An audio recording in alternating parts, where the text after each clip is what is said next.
शुभ प्रभात। वीर बाल दिवस की बहुत बहुत शुभकामनाएं। भारत के युवाओं को, बच्चों को और परिवारों को प्रेरणा लेने के लिए आज का दिन बहुत महत्वपूर्ण है। भारत के गुरुओं की परंपरा किस प्रकार देश और धर्म पर बलिदानी परंपरा है, इसका भी एक स्मरण का दिन है। और किस प्रकार घर के संस्कार, परिवार के संस्कार अपने छोटे बच्चों को भी उनको निडर और अडिग बनाते हैं, किस प्रकार देश और धर्म पर जीने वाले बनाते हैं। अगर इसको स्मरण करना है तो आज गुरु गोविंद सिंह जी के दो पुत्र जोरावर सिंह और फतेह सिंह जी के स्मरण का दिन है। वास्तव में भारतीय इतिहास बलिदानी परंपराओं से भरा हुआ है। आज के दिन यानी 26 दिसंबर को गुरु गोविंद सिंह जी के दो पुत्र जोरावर सिंह और फतेह सिंह, उनको बहुत ही क्रूरतम घटना के तहत दीवार में चिन दिया गया था। और क्यों इन दिनों में इनको स्मरण करना जरूरी है?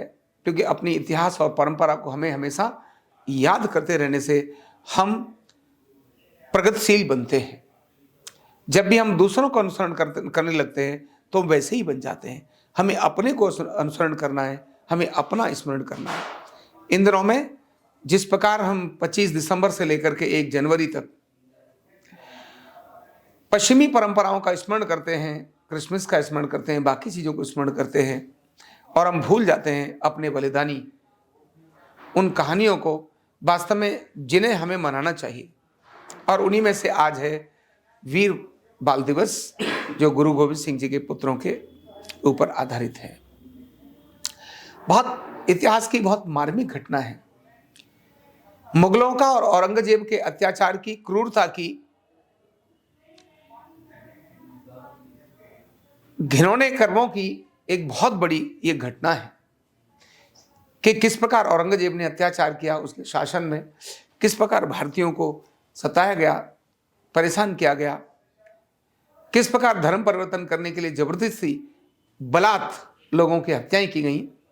ये एक बहुत बड़ी घटना है। लेकिन उसकी इतनी सारी होने के बाद भी भारतीय लोगों ने कैसा प्रतिकार किया, इसका भी यह एक अनुपम उदाहरण भी है। जब गुरु तेग बहादुर जी का बलिदान हो गया और गुरु तेग बहादुर जी के बलिदान होने के बाद मुगल साम्राज्य ने गुरु गोविंद सिंह जी के विरुद्ध अपना मोर्चा खोल दिया और उन्हें ध्यान आने लगा कि अगर हमारी जड़ें कोई हिला सकता है इस देश से तो गुरु गोविंद सिंह और उसका परिवार ही हिला सकता है, और इसीलिए खत्म करना चाहिए इनको, और इन्होंने जो सेना इकट्ठी की है सारी को खत्म करना चाहिए।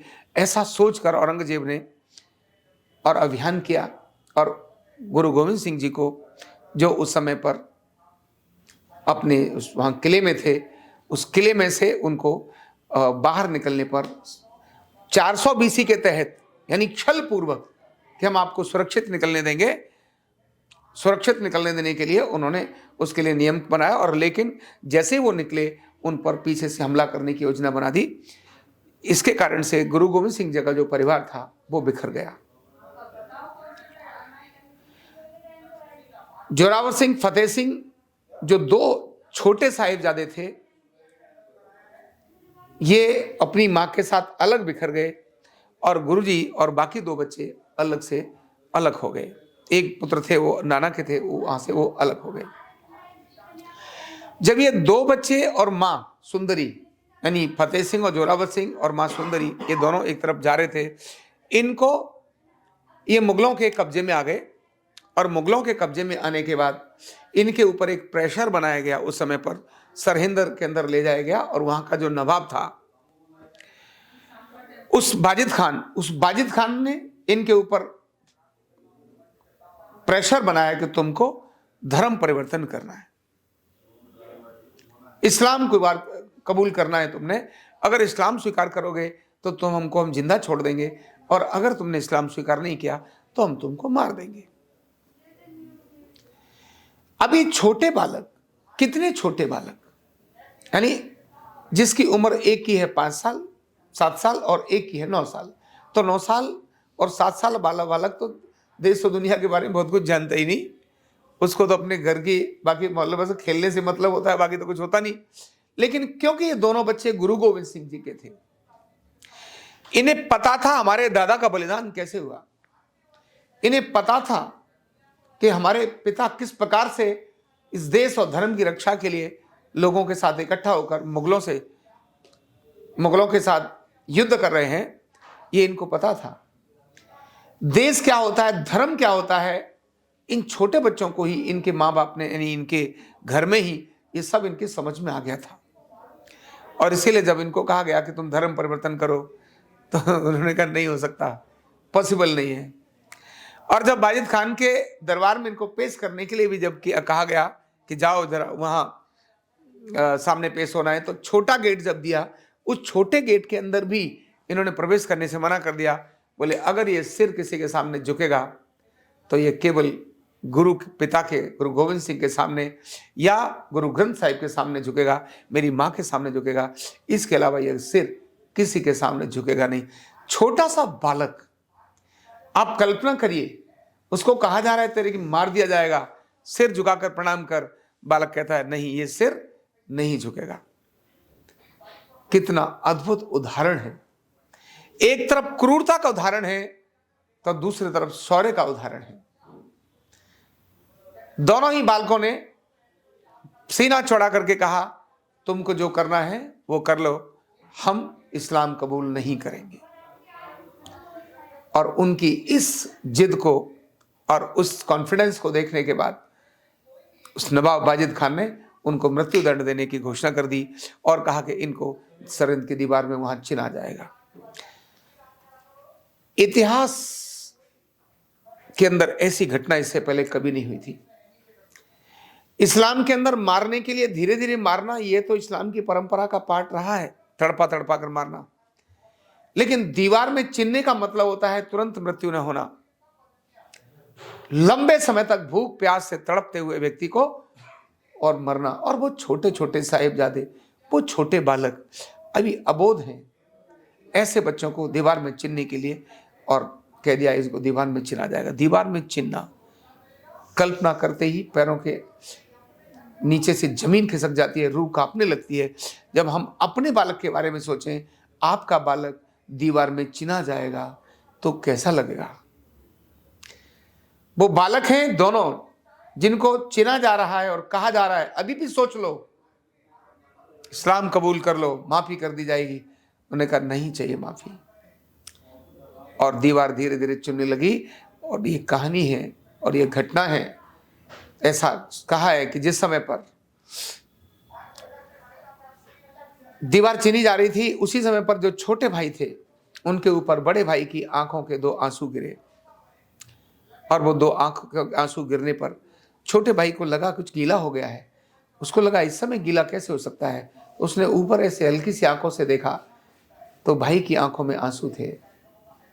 उसने तुरंत होकर कहा अरे भाई, तेरी आंखों में आंसू? अगर तुझे ऐसे ही मौत से डरना है, अगर तुझे नहीं तो फिर दीवार तूने क्यों चुनी? मुझे तो तेरी इन आंखों के आंसू को देखने के बाद आज ग्लानि हो रही है कि मैं तेरा छोटा भाई हूं कि तू मौत से डर के रो रहा है। तब बड़े भाई ने कहा नहीं भाई, मुझे मौत से डर नहीं है, ये तो मेरा सौभाग्य है कि मैं देश और धर्म पर बलिदान हो रहा हूं।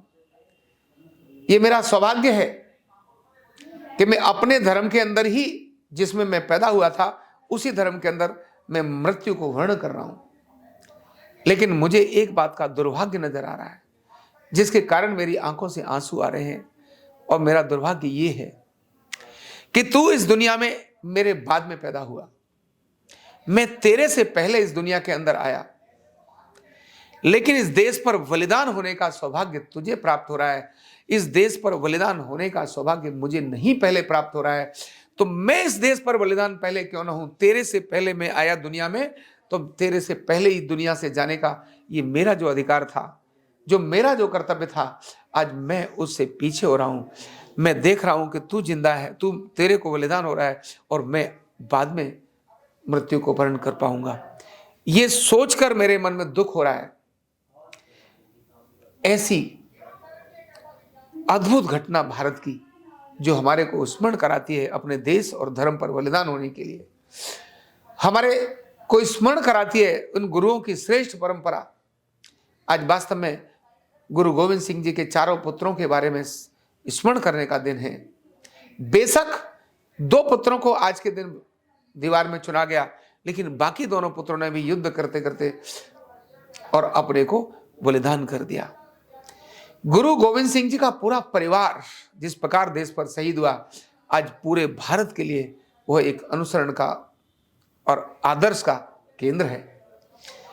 किस प्रकार देश और धर्म पर सही आवश्यकता होती है, तो देश और धर्म के लिए जीना, संघर्ष करना, न केवल मरना, आवश्यकता होने पर देश और धर्म के लिए संघर्ष करना, जीना, और जरूरत होने पर देश और धर्म के लिए आवश्यकता होने पर बलिदान भी कर देना। ऐसा अनुपम उदाहरण अगर एक परिवार का बहुत जबरदस्त आता है तो गुरु गोविंद सिंह जी के परिवार का आता है। और इन दोनों पुत्रों को, इन दोनों साहिबजादों को स्मरण करने का दिन है। अपने बच्चों को आज के दिन इन कहानियों को सुनाने का दिन है कि देखिए कितनी छोटी उम्र के अंदर जब तुम डिफरेंट चीजों में अपना ध्यान लेते होगे, इनको भी स्मरण करो कि जब देश और धर्म की बारी आए उस समय पर जोरावर सिंह और फतेह सिंह बन जाना। उस समय पर सामने झुकना नहीं, क्योंकि भारत में ऐसी घटनाओं को याद किया तो वीर पैदा हुए। अन्यथा कितने सारे लोगों ने जो आज भारत में मुसलमान हैं, वो सभी तो मुगलों के आक्रमण के कारण से भारत के हिंदू ही तो हैं। भारत के हिंदू ही जिन्होंने धर्म को परिवर्तन कर लिया, अपने को इस्लाम स्वीकार कर लिया, वही मुसलमान हैं।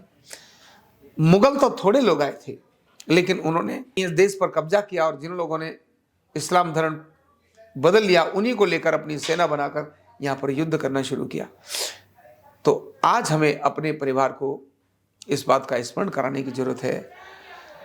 उन साहिबजादों को नमन करने की जरूरत है जिन्होंने हमारे सामने एक अपना आदर्श रखा और एक सर्वोच्च बलिदान हम सब के सामने, हम सब के लिए, हम सबको सुरक्षित रखने के लिए, हम सबकी चैन की नींद के लिए स्वयं का बलिदान दे दिया।